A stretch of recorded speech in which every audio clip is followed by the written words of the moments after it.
Hello future IITians and NITians. तो आज अपन बात करेंगे इनवर्स ट्रिग्नोमेट्री फंक्शन के बारे में। इससे रिलेटेड जो भी क्वेश्चन जेईई मेंस 2024 के अप्रैल सेशन में आए उन सब को अपन यहाँ पे डील करेंगे। बट बिफोर दैट इसी तरीके से अपन ने लगभग सभी चैप्टर्स को कवर किया है, चाहे फिर वो जनवरी सेशन के क्वेश्चंस के रिगार्डिंग हो या अप्रैल सेशन के क्वेश्चंस के रिगार्डिंग, जिनका प्लेलिस्ट का लिंक आपको नीचे डिस्क्रिप्शन में मिल जाएगा। आप लोग वहाँ से जाके चेकआउट कर सकते हैं।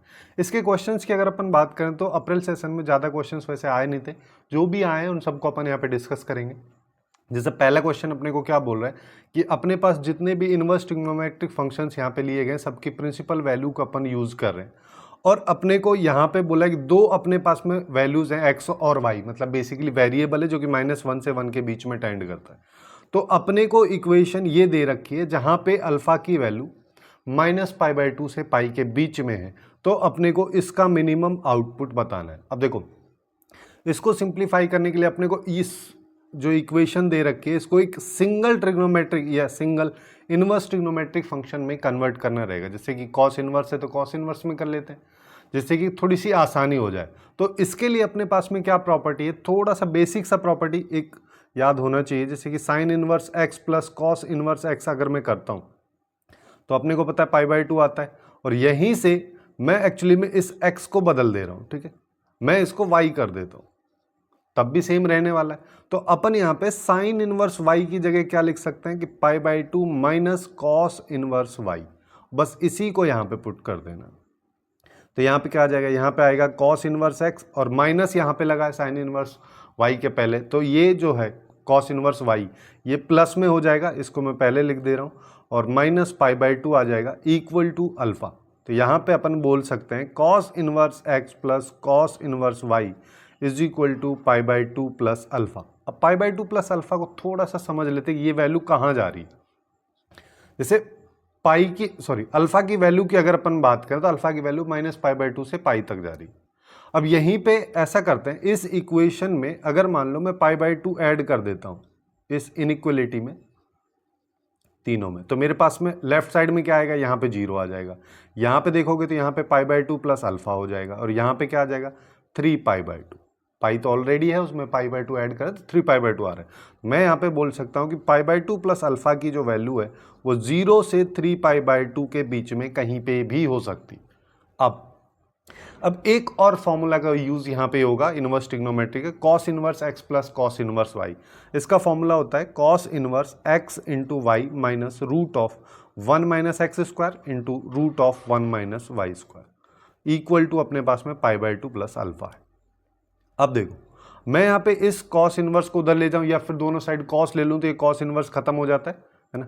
तो यहाँ पे क्या आ जाएगा X Y minus root of 1 minus X square into 1 minus Y square. ये दोनों वैल्यूज आपस में मल्टीप्लाई में है, ये ध्यान रखना। तो यहाँ पे आ जाएगा कॉस π/2 प्लस अल्फा। अब देखो कॉस के अंदर ये π/2 प्लस अल्फा जो है ये 0 से 3π/2 में मतलब थर्ड क्वाड्रेंट तक जा रहा है, तो ये वैल्यू जो है नेगेटिव होगी। अगर मान लो मैं इसको π/2 प्लस अल्फा के रेस्पेक्ट में बात करूंगा तो इसको अपन माइनस साइन अल्फा लिख सकते हैं, ये अपने पास में आ चुका है।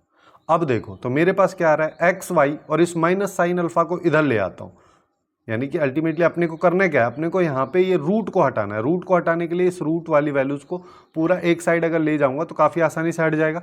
यहाँ पे 1 माइनस एक्स स्क्वायर आ जाएगा और root of 1 minus Y square. अब अपन कर देते हैं दोनों साइड होल स्क्वायर। दोनों साइड होल स्क्वायर अगर मान लो मैं करता हूँ तो मेरे पास लेफ्ट में क्या आएगा, इसके होल स्क्वायर को भी खोल लो। जैसे कि ये क्या हो जाएगा, ये हो जाएगा X square Y square plus sine alpha है तो sine square alpha plus 2xy sine alpha. Right side में बात करोगे तो 1 minus X square into 1 minus Y square. अब कुछ पोर्शन बनता हुआ दिख रहा होगा, जैसे 2xy साइन अल्फा यहाँ पे भी है, यहाँ पे भी आ चुका है। अब इस वाले को अगर मान लो मैं मल्टीप्लाई करके खोलता हूँ तो यहाँ पे क्या आ जाएगा, एक बार 1 से 1 माइनस वाई स्क्वायर को मल्टीप्लाई कर दिया। अब माइनस एक्स स्क्वायर से करोगे तो यहाँ पे minus X square plus X square into Y square, ये वैल्यूज आएंगी। अब देखो क्या क्या कॉमन है, ये कॉमन है दोनों साइड प्लस का है, कैंसिल कर देगा एक दूसरे को। मेरे को क्या बनाना है, मेरे को बनाना है X square plus Y square into 2xy sine alpha. 2xy sine alpha plus का इधर है, इधर देखोगे ये माइनस का है, इसको उठा के उधर कर देते हैं। तो यहाँ पे क्या आ जाएगा, यहाँ पे आएगा X square plus Y square plus 2xy sine alpha. इसकी वैल्यू निकालनी तो बाकी सबको राइट साइड में ले जाओ। तो यहाँ पे 1 तो पहले ही था, साइन स्क्वायर अल्फा इधर प्लस का उधर जाके माइनस का हो जाएगा। तो 1 माइनस साइन स्क्वायर अल्फा ये किसके बराबर हो जाएगा? कॉस स्क्वायर अल्फा के। अब क्वेश्चन में देखो क्या कह रहा है। क्वेश्चन यहाँ पे देन आएगा है ना। क्वेश्चन में कह रहा है कि इसकी मेरे को मिनिमम वैल्यू चाहिए। अब या तो ऐसा बोल दो कि इसकी मेरे को मिनिमम वैल्यू चाहिए, या फिर ऐसा बोल लो कि इसकी मेरे को मिनिमम वैल्यू चाहिए। अब कॉस स्क्वायर अल्फा या कॉस स्क्वायर थीटा या कॉस स्क्वायर एक्स वाई जो भी है, इसकी मिनिमम वैल्यू की बात करो। इसका आउटपुट 0 से 1 के बीच में आता है, तो इसकी मिनिमम वैल्यू हो जाएगी 0। और यही इस क्वेश्चन का करेक्ट आंसर अपने पास में निकल के आ जाएगा। ठीक, अब नेक्स्ट क्वेश्चन पे आते हैं। नेक्स्ट क्वेश्चन को देखोगे एक सीरीज टाइप का क्वेश्चन है, और इस टाइप की सीरीज जो है इनवर्स ट्रिग्नोमेट्रिक फंक्शन में अपन टेन इनवर्स के रेस्पेक्ट में देखें, तो पहले अपन इसको कन्वर्ट करने की कोशिश करते हैं। कन्वर्ट करने के लिए अपन क्या बोल सकते हैं कि कॉट इनवर्स एक्स एक्चुअली में टेन इनवर्स 1/x के बराबर होता है। उस बेसिस पे मैं इसको क्या लिख सकता हूं, ये हो जाएगा tan inverse 1/3 plus tan inverse 1/4 हो जाएगा, plus tan inverse 1/5 plus tan inverse 1/n, और यहां पे आ जाएगा π/4। ये अपन कर दिए।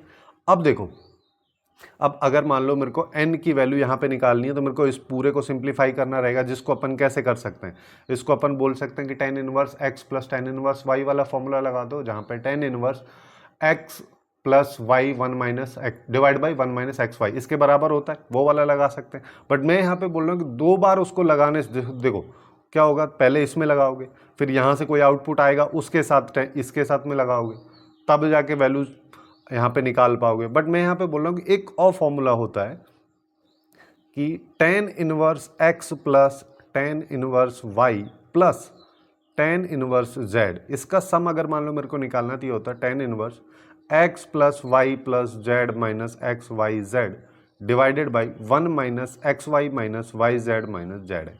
इसको लगा दोगे तो तीनों एक साथ में सॉल्व हो जाएंगे। तो यहीं पे इसी को लगा देते हैं, जैसे टेन इनवर्स यहाँ पे क्या हो जाएगा 1/3 plus 1/4 plus 1/5 minus 1/3 into 1/4 into 1/5 करोगे तो 3 इंटू 4 इंटू 5 करेंगे 60 आ जाएगा। ठीक है, हाँ ये आ जाएगा 60 डिवाइड बाई, अब यहाँ पे देखो यहाँ पे आएगा 1 माइनस 1/3 इंटू 1/4 करेंगे तो ये 1/12 आ जाएगा, डायरेक्ट मैं लिख दे रहा हूँ। फिर माइनस 1/4 इंटू 1/5 करेंगे तो ये 1/20 आ जाएगा, फिर माइनस 1/3 इंटू 1/5 करेंगे तो अपने पास में 15 आ जाएगा। अब ऊपर सीधा सीधा दिख रहा है कि अपन यहाँ पे 60 एलसीएम ले सकते हैं। 60 अगर मान लो मैंने ऊपर एलसीएम लिया तो यहाँ पे क्या आएगा, 3 से इसको डिवाइड करेंगे तो यहाँ पे 15 आ जाएगा। फिर 4 से किया, सॉरी 3 से करेंगे तो 15 क्यों आएगा, यहाँ पे 20 आएगा। 4 से किया तो 15 आएगा, और 5 से किया तो 12 आएगा, फिर माइनस में 1 आ जाएगा। ये बेसिक सा तरीका है। नीचे भी वही चीज कर लेते हैं, यहाँ पे भी 60 ही अपन एलसीएम ले लेते हैं। 60 एलसीएम लिया तो यहाँ पे 1 है, जिसकी वजह से यहाँ पे 60 हो जाएगा। फिर 12 से किया तो यहाँ पे 5 आएगा, यहाँ पे 3 आ जाएगा, यहाँ पे 4 है। अब इसको सिंप्लीफाई करते हैं। अब देखो यहाँ पे क्या है, टेन इनवर्स, इसको देखेंगे तो यहाँ पे ये कितना हो जाएगा, ये 20 और 27 47 हो गया। 47 में से एक गया तो 46 डिवाइड बाई 60, और इसको करेंगे सिंस ये खुद डिवाइड में है तो 60 यहाँ पे ऊपर चला जाएगा, नीचे देखोगे तो 5 3 8 4 ये 12 हो जाएगा। 60 में से 12 जाएगा तो यहाँ पे 48 मेरे पास में आएगा। 60 से 60 गया और ये 2 से चला जाएगा, ये 23 हो जाएगा, ये हो जाएगा 24। तो मेरे पास एक्चुअली में इसकी वैल्यू आ रही है टेन इनवर्स 23/24। अब अपने पास क्या आ रहा है, अपने पास आ रहा है यहाँ पे tan inverse 23/24 plus tan inverse 1/n, और इधर क्या लिखा है π/4। π/4 को अपन क्या लिख सकते हैं टेन के रेस्पेक्ट में, इसको लिख देंगे टेन इनवर्स 1। मेरे को n की वैल्यू निकालनी है तो n को एक साइड ले लो और बाकी सबको एक साइड, यानी कि tan inverse 1 minus tan inverse 23/24। अब यहाँ पे लगा देते हैं tan inverse x minus tan inverse y वाला फॉर्मूला। वो क्या होता है, tan inverse x minus Y divide by 1 plus X Y. तो यहाँ पे मैं लगाऊंगा तो ये टेन इनवर्स हो जाएगा 1 माइनस एक्स माइनस वाई हो गया divide by 1 plus X into Y. इसको सिंप्लीफाई कर लो, इसको सिंप्लीफाई करोगे तो ये क्या आएगा, टेन इनवर्स 20, यहाँ पे देखो 24 एलसीएम लोगे, ऊपर आएगा 24 माइनस 23, यानी कि ये 1/24 बचेगा। इधर देखेंगे तो 24 यहाँ से ऊपर चला जाएगा, नीचे आएगा 24 + 23, जिसको अपन लिख सकते हैं 47। 24 से 24 गया, तो मेरे पास लेफ्ट साइड में तो 1/n था, राइट साइड में बात करोगे तो यहाँ पे 1/47। दोनों को कंपेयर करोगे तो यहाँ से काफ़ी इजीली अपन बोल सकते हैं कि n = 47, और 47 इस क्वेश्चन का करेक्ट आंसर अपने पास निकल के आ जाए। अब एक और क्वेश्चन है जिसके बारे में बात कर लेते हैं। जैसे यहाँ पे देखो वही सेम चीज यहाँ पे बोल दिया, फिर यहाँ पे बोला कि ये अगर मेरे पास में एक इनवर्स ट्रिग्नोमेट्रिक फंक्शंस की इक्वेशन है तो इस इक्वेशन के मेरे को रियल सॉल्यूशंस बताने, नंबर ऑफ रियल सॉल्यूशंस अपने को यहाँ पे फाइंड आउट करने। अब देखो जैसा अपन ने स्टार्टिंग में किया था, स्टार्टिंग में क्या किया था पहले वाले क्वेश्चन में कि sin inverse x plus cos inverse x = π/2, ये वाला प्रॉपर्टी लगाया था। क्यों? क्योंकि अपन यहाँ पे sin इनवर्स है, यहाँ पे कॉस इनवर्स है, दो अलग अलग यूज हो रहे हैं, तो अपन इसको चाहते हैं कि एक ही यूज हो, चाहे तो sin इनवर्स ही यूज हो या कॉस इनवर्स ही यूज, जिससे कि अपन वैल्यूज या x की वैल्यूज को इजीली फाइंड आउट कर पाए। अब यहाँ पे देखो इसके लिए मैं क्या कर सकता हूँ, सबसे आसान अप्रोच है ये जो लिखा है 3 cos इनवर्स x, इसको ऐसा भी तो लिख सकते हैं 2 cos inverse x plus cos inverse x, जिससे क्या होगा 2 sin इनवर्स x तो लिखा है प्लस 2 cos इनवर्स x हो जाएगा, जिसमें से 2 अगर मैं कॉमन ले लूँ तो मेरे पास में sin inverse x plus cos inverse x ये आ जाएगा, और प्लस में cos इनवर्स x = 2π/5 ये आ गया।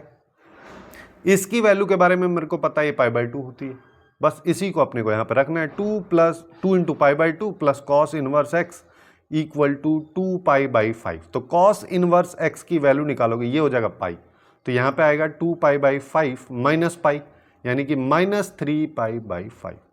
लेकिन cos इनवर्स x के बारे में हमको क्या पता है कि इसकी जो रेंज आती है वो आती है 0 से पाई, लेकिन ये तो यहाँ पे कहीं इंक्लूडेड है ही नहीं ना, -3π/5 ये तो इसके अंदर है ही नहीं, जिसका मतलब कोई भी x की ऐसी वैल्यू नहीं है जिस पे अपने को ये आउटपुट मिल रहा होगा। तो अपन यहाँ पे बोल सकते हैं कि यहाँ पे कोई भी इसके सॉल्यूशंस नहीं होंगे, तो नंबर ऑफ रियल सॉल्यूशंस यहाँ पे इस इक्वेशन के 0 हो जाएंगे, यही इस क्वेश्चन का करेक्ट आंसर हो जाएगा।